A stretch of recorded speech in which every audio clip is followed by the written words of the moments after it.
The reading for week 5 are chapters 8 through 10, and make sure you complete the worksheets for both chapters.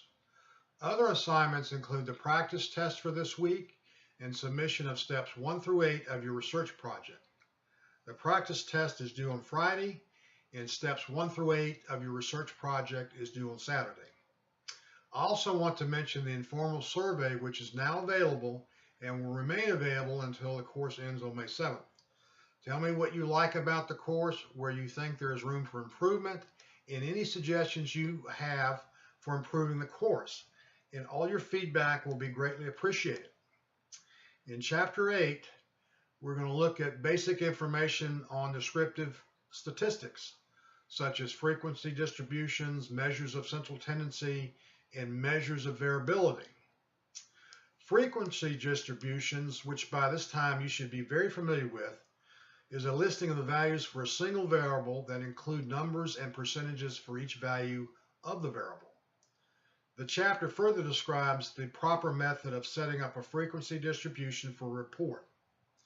However, for the purposes of your research project, you'll want to follow the guidelines for presenting a cross tabulation in Chapter 9, which starts on page 169. Measures of central tendency are other ways for describing a variable. All of these should already be known to you. You should have had them in a high school math course. The first is the mode, which is the value of a variable which occurs most often in the data. While it can be used with all levels of measurement, it is the only one that can be used with nominal data. Another measure is the median, which is the middle case in a set of data. In other words, exactly half the cases are above it and the other half below it. The third measure is the mean or average, which I really shouldn't have to explain to you. The mean is usually used in interval and ratio data, but can be used in ordinal. Now let's talk about measures of variability. When we want to know how much variability there is in a variable, we use measures of variability, also called measures of dispersion. For nominal and ordinal data, we usually just look at the frequency distribution to understand the degree of variation. Variation is low for these variables when cases tend to cluster into one example. For example, if you ask people if lying is morally wrong, most likely just about everyone will say yes. In contrast, you have higher maximum variation when cases within a variable are equally divided among the categories. For example, asking people their political ideology may well find their responses equally distributed among liberal, conservative, and moderate. Range is another measure of variability, which is simply subtracting the lowest value of the variable from the highest value. Variance and standard deviation are measures appropriate for only interval and ratio data. The standard deviation is the square root of the variance. Basically, what we measure are the average deviations of cases from the mean, and the deviation is the difference between the value of a variable for a particular case and the mean of the variable. In describing how much variation we have in a variable, we use the standard deviation. The standard deviation is the most useful when we compare two or more groups of cases. If a distribution of values approaches a normal distribution, also called a bell-shaped curve, then the mean, median, and mode are at the highest point in the middle of a symmetrical distribution. A bell-shaped curve is illustrated for you on page 151. A normal distribution is where one standard deviation plus or minus includes 68% of all the cases or survey respondents. Two standard deviations plus or minus include 95%, and three include 99.7%. Using the example in the text, if you had respondents on a political knowledge test normally distributed with a mean of 50 and a standard deviation of 10, then approximately 68% of all respondents would have a score of 40 to 60. In other words, plus or minus 10 from the mean of 50. Likewise, two standard deviations would give you a range of 30 to 70 because it is plus or minus 20 of the mean. Chapter 10 focuses on tests of statistical significance and measures of association. Tests of statistical significance determine whether a relationship in a probability sample, and only a probability sample, can be said to also exist in the population from which the sample was selected.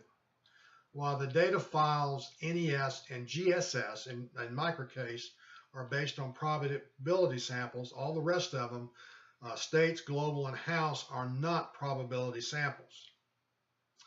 First of all, we cannot assume that a relationship between variables actually exists in the population because of the possibility of sampling error.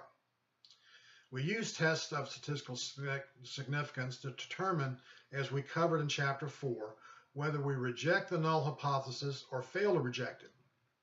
Remember, we don't really prove anything in social sciences because we can never be confident that our explanation is the only explanation. A test of statistical significance is going to tell us how confident we are that the relationship exists in the population. It is the significance level which determines confidence that the relationship found in the sample actually exists in the population from which it was drawn. A significance level of at least 0.05 tells us that a relationship is statistically significant. Anything greater than that, then we say the relationship is not statistically significant. So it's got to be 0.05 or less for it to be statistically significant. If one variable is nominal and the other either nominal or ordinal, we use the chi-square test. Also, the larger the sample size, the more confident we can be in the statistical significance of the relationship. However, the reverse is equally true. The smaller the sample size, the less confident we can be that the results mirror the population. While tests of statistical significance tell us if the relationship between variables is statistically significant, it does not tell us anything about the relationship's strength, and for that we need to use measures of association. First of all, Cosner's PRE criterion, where PRE stands for proportional reduction in error, is a measure of association that is interpreted as the proportion by which we can reduce the number of errors in predicting the dependent variable by knowing the relationship between the dependent variable and the independent variable. A PRE measure tells us three things. First, the degree of the relationship between the dependent and independent. Second, how well we can predict the dependent knowing the independent. And third, how well the independent explains the dependent. However, not all measures of association are PRE measures. Where one variable is nominal and the other is either nominal or ordinal, we can use lambda, which is a PRE measure, or Kramer's V, which is not a PRE measure. The range of lambda is 0 to 1. Lambda can underestimate the relationship between variables if one or both variables are highly skewed. Skewed means that there is a large number of cases in one category, but small numbers in the remaining categories. Another problem with lambda is where the modal value of the dependent is the same across all categories of the independent. Under these circumstances, the relationship will always be 0, indicating no strength in the relationship. Thus, if you use lambda and the relationship is weak, you need to review the cross-tabulation to see if either limitation is present. An alternative measure is the Kramer's V and is used if lambda undermates the relationship. This measure has the same range as lambda. I tend to use Kramer's V myself because of lambda's problems with understanding the relationship. Where the variables are ordinal, you can use one of three measures which are all PRE measures and have a range of 0 to 1. For our purposes, we will only use Kendall-Tau's measure. We use Kendall's Tau B if the cross-tabulation is square, and where it's not square, we use the Kendall's Tau C. Because ordinal variables have direction, the measures can be either positive or negative. To determine the strength of the relationship of nominal ordinal measures, refer to Table 10.1 on page 196. You can also use Table 10.2, on page 197 if you need help in selecting the appropriate measure for your variables in your research project. I also want to mention that when you see two asterisks beside the value of a measure of association, it means that the value is significant at the 0.01 level. One asterisk means that it is significant at the 0.05 level. And if it has no asterisks at all, it means it's not significant. If the variables are interval or ratio, then we use other measures which we will cover in Chapter 5.